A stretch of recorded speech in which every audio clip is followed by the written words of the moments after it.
No, of course I don't. I'm actually insulted that you're asking me that. What I can't understand is the narrative from the media this week. All over every news headline is a picture of me. I didn't know this man, I've never met this man, I've never direct messaged this man, which is a lie that's been put out this week on the media. I can't believe that you'd make... Not on the BBC. Yes, on the BBC. Today you called me alt-right, that was a lie as well. But all of the media has said that I sent him direct messages via Twitter. I never have. That's a lie. Complete lie told to the whole country. You work for an alt-right organisation. That's the only thing that's fair to say. No, it's not fair to say. No, right. I don't. I work for a media company in Canada called Rebel Media. Now, the problem I have is that when we're talking about what's radicalised this man, we had 512 people injured and 22 children blown to pieces. Mm-hmm. We had 48 injured and 9 people murdered. We had 49 injured and 8 people murdered. We had all of this in a 4-week, 5-week barrier. And you'd think what everyone's trying to do is make it down to the fact that Rebel Media sent this man an email inviting him on a silent march. So what he did was, and there was evidence that actually he'd been looking you up on the internet quite a lot, and he had looked at and copied tweets, 2 tweets particularly, and they were on the dashboard. So you had tweeted exactly what you're saying. Where was a day of rage after the terrorist attacks? All I saw was lighting candles. Can I ask and you the other quickly, one is anger. When a Muslim bombed our kids, we were told not to look back in anger. Yes. What was the purpose of those tweets? Can I ask you, you know the first message you just read, are you going to put a screenshot up of that on your screen? Because you've just completely took that out of context. What that was after Grenfell happened, far-left organisations had a day of rage planned. They had leaflets calling for a day of rage. You've got that leaflet because that was part of that tweet, but you've purposely left the leaflet out of it, and you're making it sound like I said, let's have a day of rage. What I was showing people was the hypocrisy in our country, that when our children are blown to pieces... in this trial... What you've actually just done is misrepresented the truth of a tweet. That's what you've done on this show on purpose.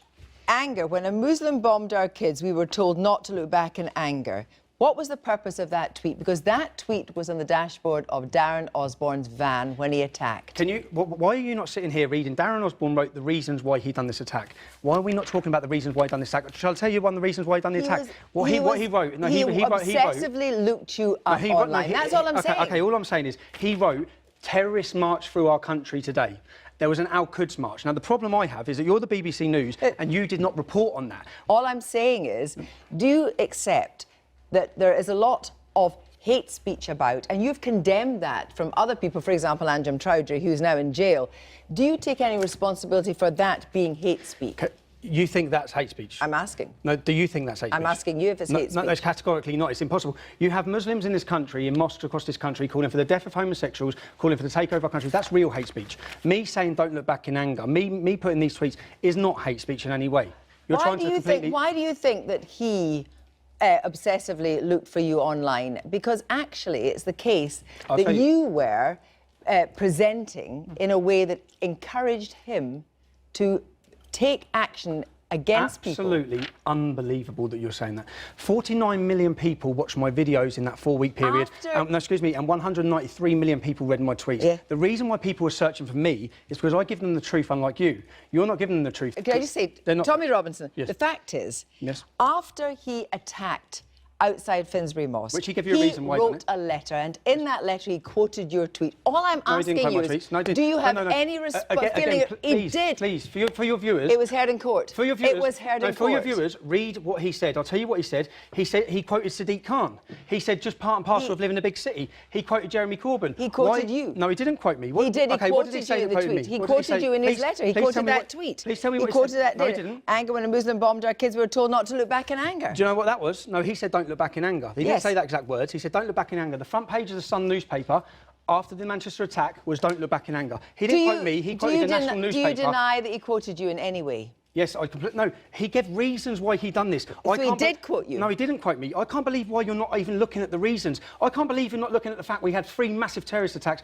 We have 22,000... This is not what this is about. No, this is the reason why he done it. This is about the rise of right-wing extremism and people being radicalised very quickly online, in court. And indeed, the commander of anti-terrorism at the Met said that people are radicalised within 4 weeks. I'm embarrassed for the BBC. We had 3 terrorist attacks. in quick succession, and rather than talk about them as a radicalising factor for why this man reacted, he told you why he reacted. You want to put it on the fact. You want to put it on the fact that I report the truth. Excuse me, can I just say, terrorist attacks are appalling. Nobody is doubting that. All I'm saying is... So you don't think the terrorist attacks had anything to do with the reason why he done this? You think it was because you think it was because I said don't look back in anger?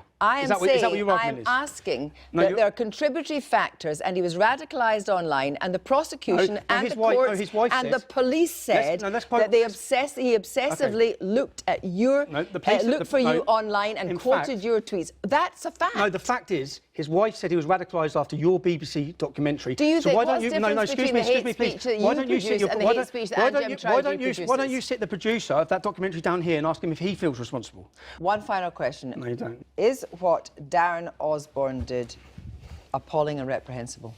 Of course it is. What sort of silly question is that? He's mowed down innocent people walking down the street.